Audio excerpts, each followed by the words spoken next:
Rising Queens, it's Tiffany Michael, and welcome back to the third episode of Precious Gems for the Rising Queen. Last week, I briefly talked about overcoming failures when things or plans don't work out. On this episode, I will talk more in depth about how to prevail over your failures. It's okay to fail.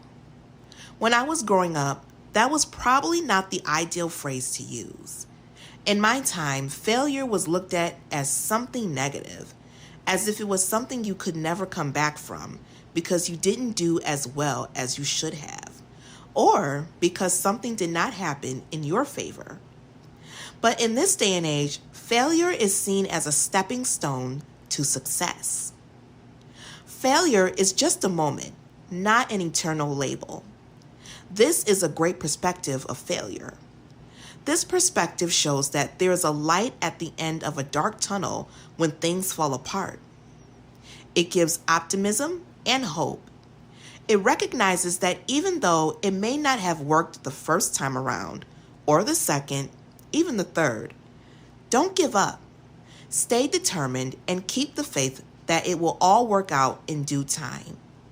Here are some ways that I want to share with you, Rising Queens, on how to overcome failure. Step 1. Find out what happened and why. At the end of my junior year in college, I had failed 2 classes. In my media programming class, I received a D. In my biology class, I received an F. I wasn't proud of those grades at all. Although I had another chance to take another science course in order for me to graduate, I had to sit back and ponder on what I had done to receive such horrible grades. I realized that the reason I received those grades was because my focus was not fully there in those classes. I didn't take both courses seriously as I should have, and I did not put in the effort to make sure that I passed those classes. If you want a different outcome, first, figure out what went wrong. Ask yourself, what role did I play in making sure that the plan I had or this certain thing did not become successful? What were some other factors involved that also contributed to the failure of whatever plan or thing that I had? It's imperative to be honest with yourself about your failures. It teaches accountability and responsibility. When I learned where I went wrong in my failures, I planned on how I would turn it around for the better. Understand where the mishaps occurred so that you can fix them and have a better outcome the next time.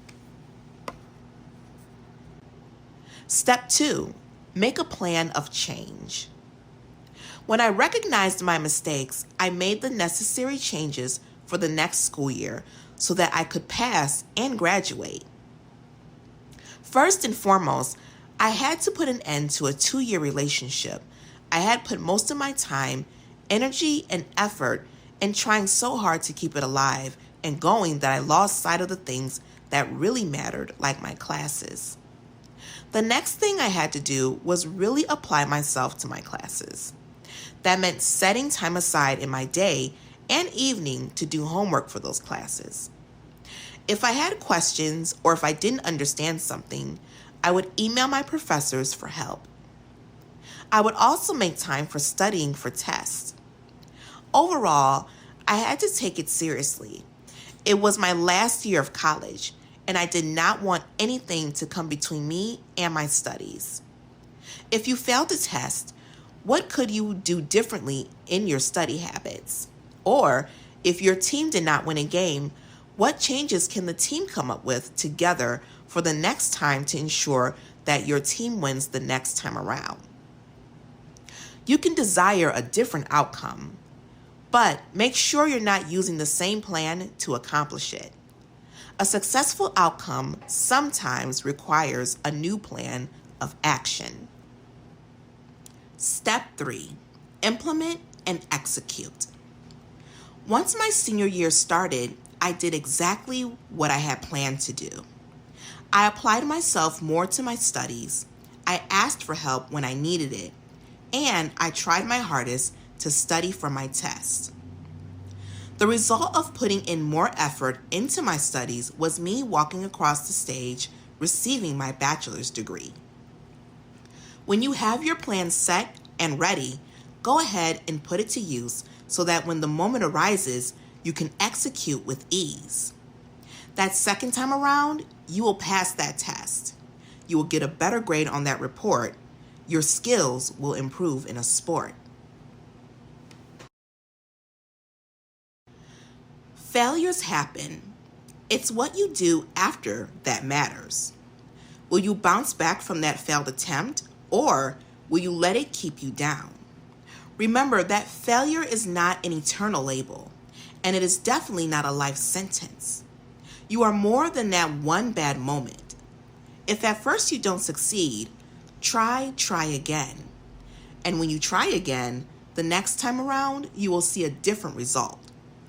Failure is not an option, but it is a part of the process to growth.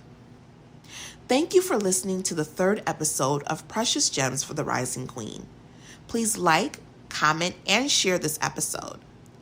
Follow me on Instagram at Precious_Gems Podcast, Facebook at Precious Gems for the Rising Queen, TikTok and Snapchat at Precious Gems, which is spelled PR3C1 US G3 again MS.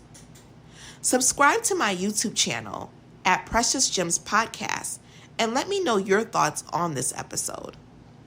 Talitha Kumi, Rising Queens, and remember, failure is only a moment. There will always be an opportunity for growth.